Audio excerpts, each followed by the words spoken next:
The car had stopped shaking an hour ago, but the cold never let up. It crawled in through every crack and seam, wrapping itself around her bones like something alive. She sat in the driver's seat with her shoulders hunched forward, arms crossed tight against her chest, trying to trap whatever warmth she had left.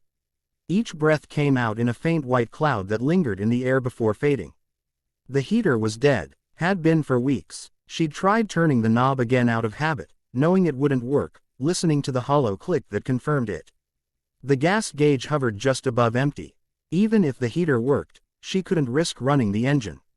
Not tonight. In the back seat, her little girl slept curled under a thin blanket, knees pulled up, thumb in her mouth. Her cheeks were red from the cold, and every so often she shivered in her sleep. The sight cut straight through her heart. She twisted in her seat to reach back, tucking the blanket tighter around the small body. "It's okay, baby," she whispered, though her teeth chattered. "Mommy's right here." The parking lot was nearly empty, lit by a single flickering lamp that buzzed like it might give up at any second. Snow dusted the asphalt, crunching faintly whenever a car passed on the main road a block away. No one came into the lot. No one noticed the old sedan tucked into the far corner, trying to disappear. Just 2 months ago, she'd been someone else. She'd had a job at a small diner, a tiny apartment with mismatched furniture, and a routine that made life feel manageable. Then the diner closed. The landlord stopped accepting excuses. The shelter told her they were full, again. Friends offered sympathy, not space. Now this car was everything. Her phone buzzed weakly in her hand. She glanced down at the screen. 2% battery. No missed calls. No messages. She turned it off quickly, as if saving the last bit of power could somehow save her too. Her stomach twisted painfully. She hadn't eaten since yesterday morning. The last granola bar she'd had went to her daughter, broken in half so it felt like more. Hunger was easier to ignore than the fear. The fear that crept in when she thought too far ahead. What if the temperature dropped more? What if her daughter got sick? What if this night was the one that broke them? She shook her head, forcing the thoughts away. Panic was a luxury she couldn't afford. She pressed her forehead against the steering wheel, eyes closed, breathing slowly. Memories surfaced uninvited. Warm baths, bedtime stories, the sound of her daughter's laugh echoing through a kitchen that smelled like soup. She clung to those memories, terrified that if she didn't, she'd forget what normal felt like. A gust of wind rocked the car, making her gasp. She instinctively reached back again, checking her daughter, then locked the doors even though they were already locked. The world felt dangerous at night. Every shadow looked like a threat. Every sound made her heart jump. She pulled her coat tighter, wishing she had one more blanket, one more dollar, one more option. "Just make it till morning," she whispered. "Please. Just till morning." Headlights suddenly swept across the parking lot. Her heart slammed against her ribs. She lifted her head, muscles tensing as a black SUV rolled slowly toward her row. It didn't speed past. It didn't turn away. It stopped a few spaces from her car. The engine cut off. Silence rushed in, heavy and thick. She held her breath, watching through the frosted windshield as a door opened. A tall figure stepped out, his outline sharp against the light behind him. His shoes crunched on the icy ground as he walked, not hurried, not aggressive, just steady. Her pulse thundered in her ears. She shifted in her seat, angling her body to shield the back seat. Her hand hovered near the door lock even though it was already secured. If he tried anything, she didn't know what she'd do. She just knew she would fight. The footsteps stopped beside her window. A shadow fell over the glass. Then, tap, tap, a soft knock. She flinched, breath catching in her throat. Slowly, carefully, she turned her head toward the window. Through the fogged glass, she could make out a man in a long coat, his posture calm, his face unreadable. He leaned closer, trying to see inside. Her eyes met his through the frost. Her heart pounded so hard she was sure he could hear it through the glass. The soft knock still echoed in her ears as she stared at the man outside her window. Every instinct told her to stay silent, to pretend she wasn't there. But the fogged glass, the faint outline of her daughter in the back seat, there was no hiding. Slowly, with shaking fingers, she cracked the window open just enough to speak. Cold air rushed in immediately, sharper than before. "Can I help you?" she asked, forcing her voice to sound steady. The man stepped back half a pace, hands visible, respectful. "I'm sorry to bother you," he said gently. "I didn't mean to scare you." His voice wasn't demanding. It wasn't suspicious. It was calm, almost warm, despite the cold. "It's late," she replied, her tone guarded. "We're fine." He nodded, not challenging her words. "I know it's late, and it's very cold." His eyes flicked briefly to the back seat, where a small shape lay under a thin blanket. When he looked back at her, something in his expression shifted, softened. "That your daughter?" he asked quietly. Her shoulders tightened. "Yes, she's sleeping. For now," she said. Another pause settled between them. Snowflakes drifted down, catching in his hair and on the shoulders of his coat. He didn't seem rushed. He didn't seem dangerous. That somehow made her more uneasy. "My name is Daniel," he said after a moment.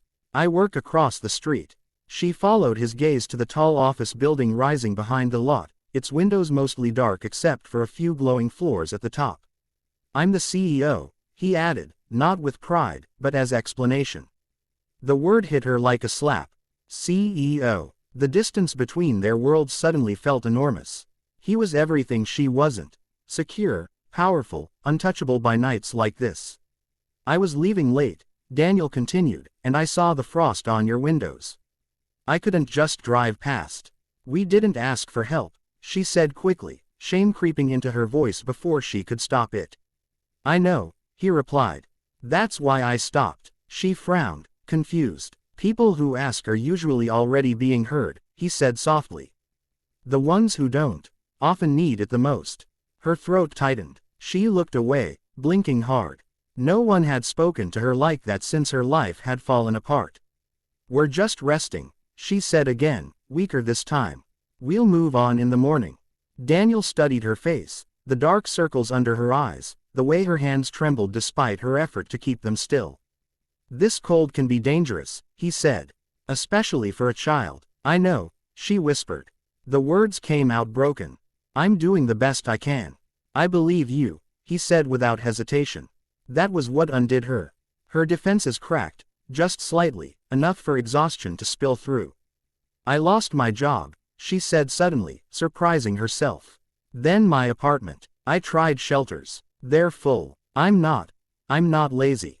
I'm not careless." Daniel shook his head. "You don't have to explain yourself to me." She let out a shaky breath. "Everyone else makes you feel like you do." Silence fell again, but this time it wasn't heavy. It was listening. "There's a guest suite in my building," Daniel said at last. "It's warm, secure. You and your daughter can stay there tonight." Her eyes widened. "No, I can't." "You can," he replied gently. "Just for tonight." "What's the catch?" she asked, suspicion flaring. Life had taught her there was always a catch. "There isn't one," Daniel said. "No paperwork, no police, no obligations." She stared at him, searching his face for something dark, something selfish. She found only sincerity, and a hint of sadness. "I lost someone once," he added quietly. "And I learned too late how dangerous the cold can be." Her grip on the window frame tightened. She thought of her daughter's shivering body, the useless heater, the long night ahead. "I don't want pity," she said. "This isn't pity," Daniel replied. "It's humanity." Tears blurred her vision. She wiped them away quickly, embarrassed. "If you change your mind in the morning, you leave," he continued. "I won't stop you. But tonight, let her be warm." She turned slowly to look at the back seat. Her daughter shifted, murmuring in her sleep, a tiny frown on her face. Her heart broke open. "Okay," she whispered. "Just for tonight." Daniel nodded, relief crossing his face. "That's enough," he said.